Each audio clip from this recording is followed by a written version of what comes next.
Okay, hello everyone, welcome. This video is going to demonstrate how someone can create an alternative light source that runs off a 12 volt battery in the event that you lose mains power without all the technical issues around some of these circuits. This is very simple to do, and anybody can buy one of these plasma balls. And the coil that I've wound around a piece of plastic that sits on top of it is 100 turns of a bifilar wire. So that's just a speaker wire that's two strands laid side by side. You can see I've terminated one in a cable clip and a cable joiner, and the other side is going directly to a 240 volt light. I'm not sure of the wattage of this one, but we shall try to find out.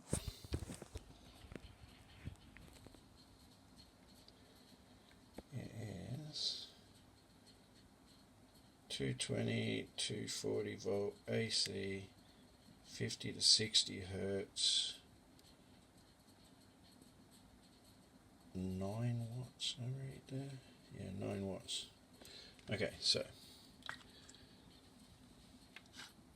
basically the first part of the video will just be showing you that all you have to do is wind this 100 turn coil on a piece of plastic, stick it on top of a plasma coil, run one side of the coil straight to the light, the other side comes out of the light and goes straight to earth. This green cable connects straight to an earth wire, which is again just speaker wire, and I've twisted both ends together so in its essence is one wire. So that's the setup. The meter in the background displays how much power it uses,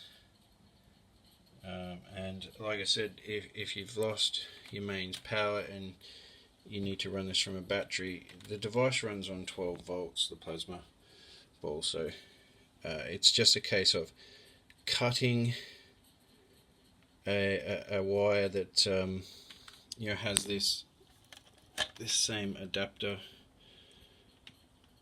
You can get those from many adapters, you can even buy those. If you want, cut the one that come with the plasma tube and have it a multi power supply, so you can run it from a battery or you can run it from mains and just use the same cord. For those of you interested in what might not be free energy, might just be tricking the meter into reading 0 watts, that length of that supply cable, according to Don Smith, needs to be 100% compatible with the frequency. Now, I'll show you how you can easily achieve that just through the spark gap. But for those of you who just want to see how to make yourself an alternative light, this is probably the easiest way I can think of for blackouts and power outages. Okay, so plasma ball running,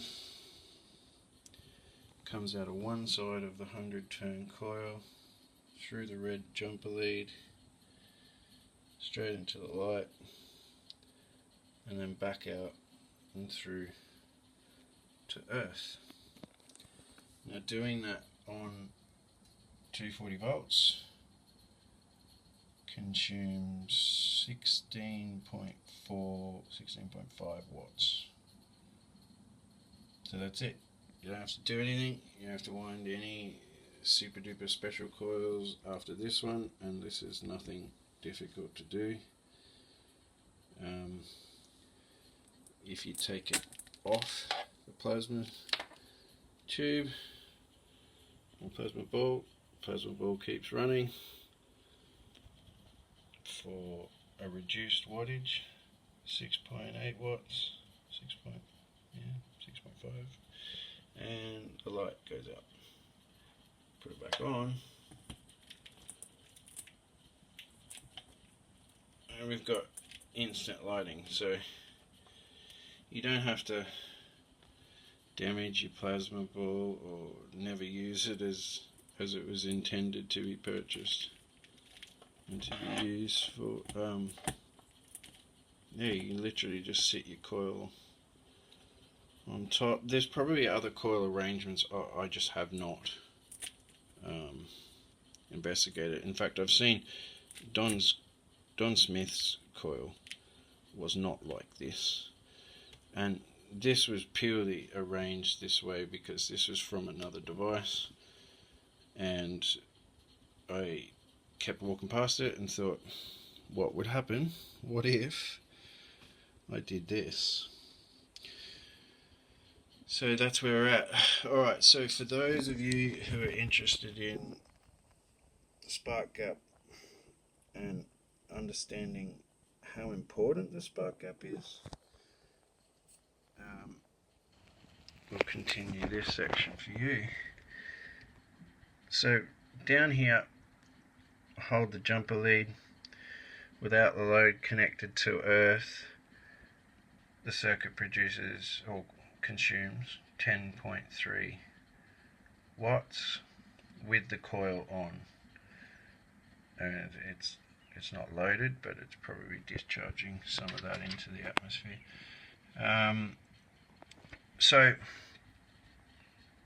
how I noticed the frequency either tricking the meter, or dare I say the dirty words, the free energy, you can decide what that was, is by trying to connect one of these wires one day, and the spark that occurs, as you see there, is the equivalent of a spark gap. Now, I was being foolish and trying to make the spark occur, and that's when I happened to see on the meter 0, 0. Now, if you don't have the gap, see that it's reading 10.2 now, I'll leave it on the meter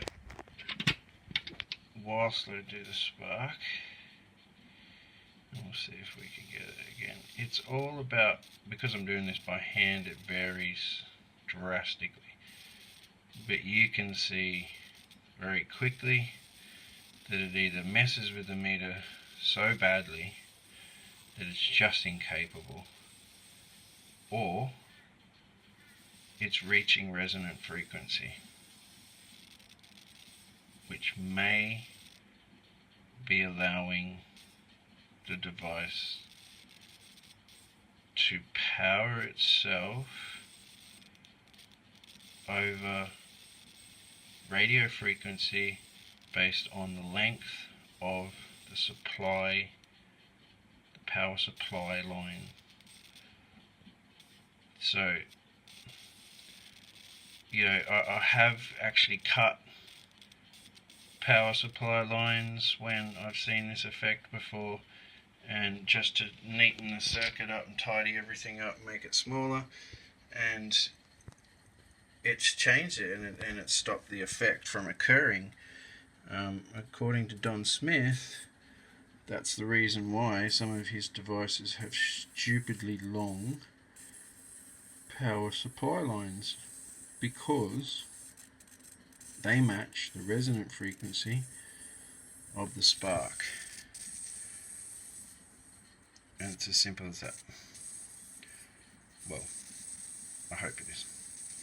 Anyway, thanks for watching. Like I said, if you just want to make yourself a light... also, just before I finish, the resistor here, I have heard some people suggesting that adding a resistor may reduce the power, or I'm not 100% sure if that's what they were claiming, but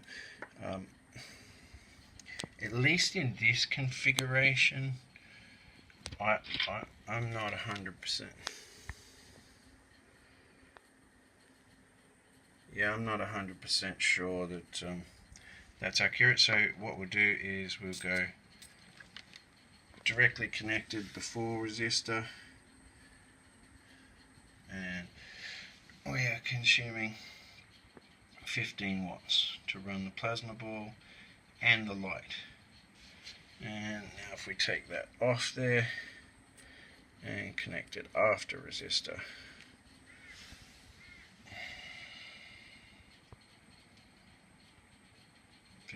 watts. So assuming my memory's not really bad and I didn't forget what it was initially, 15 watts. So I'm not 100% sure that that is a valid claim. The wattage just went up then because of my hand. Again, be careful. This is lethal. Voltages aren't too extreme, but it still doesn't feel nice. Okay, have a nice day.